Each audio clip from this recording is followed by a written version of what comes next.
जैसा कि आप लोगों को पता है कि जो हमारा ज्योमेट्रिकल पोर्शन है, चैप्टर नंबर 5 से स्टार्ट होकर यूक्लिड ज्योमेट्री से स्टार्ट होकर चैप्टर नंबर 9 तक सर्कल तक, उसमें हमारे पास कुछ लिमिटेड थ्योरम्स ही हैं जिसका प्रूफ आपके सिलेबस में है।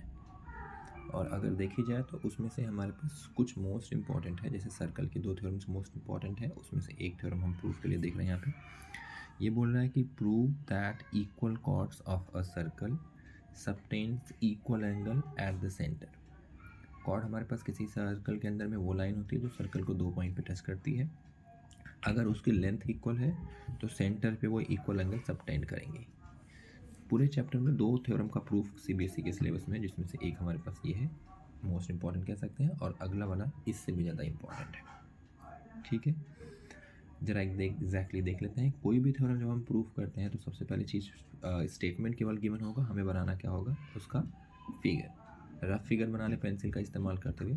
एक सर्कल बना लिया, उसका सेंटर ओ। अब इसकी कोई भी 2 कॉर्ड आप ले सकते हैं, कहीं भी ड्रॉ कर सकते हैं, ज़रूरी नहीं कि आप इस साइड करें, आप ऊपर नीचे साइड कहीं भी ड्रॉ कर सकते हैं। इनफैक्ट 2 साथ में भी आप ले सकते हैं। ए बी और सी डी 2 हमने ले लिया क्या, कॉर्ड, जो कि सेंटर पे एंगल सबटेंड कर रहे हैं और इनकी लेंथ क्या हमारे पास है, इक्वल है। एक सबटेंड कर रहा है ए ओ बी और एक सबटेंड कर रहा है हमारे पास सी ओ डी। ये 2 एंगल हमारे पास सी ओ डी एंगल ये है और ए ओ बी एंगल हमारे ये है। ये 2 के दोनों ही एंगल हमारे सेंटर पे सबटेंड हो रहे हैं ए बी और सी डी के लिए। इसके नंबरिंग कर देते हैं, एक को हमने 1 बोल दिया, एक को 2। आपको ये प्रूफ करना है कि एंगल 1 और एंगल 2 हमारे पास इक्वल है। यही इस थ्योरम का हमारे पास क्या है, कॉन्सेप्ट है। सबसे पहली चीज़ गिवन हम लिखते हैं थ्योरम के अंदर में क्या गिवन है। सर्कल की बात जब हम करते हैं तो कैपिटल में सी लिखते हैं और ब्रैकेट में ओ कॉमा आर लिखते हैं। इसका मतलब एक सर्कल जिसका सेंटर वो रेडियस कितना है, आर है, where A B and C D are 2 equal chords. केवल कॉर्ड लिख के आप बाद में उसको इक्वल भी दिखा सकते हैं। ठीक है, इक्वल कॉर्ड्स इसका मतलब ए बी इक्वल्स टू किसके है, हमारे पास है सी डी के। क्या प्रूफ करना है, प्रूफ आपको करना है कि जो एंगल ए ओ बी है that is equals to angle C O D, मतलब एंगल 1 जो है वो एंगल 2 के इक्वल है। ये चीज़ आपको करनी है प्रूफ। यहाँ पे कंसेक्शन पार्ट कुछ नहीं, क्योंकि ये दोनों लाइन ज्वाइन होंगी तभी हमारे पास क्या बनेगा, वो एंगल बनेगा। सीधा प्रूफ वाले पार्ट में चलते हैं। जब आप प्रूफ वाले पार्ट में जाएंगे तो आपको 2 ट्रायंगल दिखेगा। एक दिख रहा है ट्रायंगल ए ओ बी और एक आपको दिख रहा है ट्रायंगल सी ओ डी। अब ज़रा इन दोनों ट्रायंगल्स के अंदर में जाते हैं और हम चेक कर लेते हैं क्या क्या हमारे पास गिवन कंडीशंस है।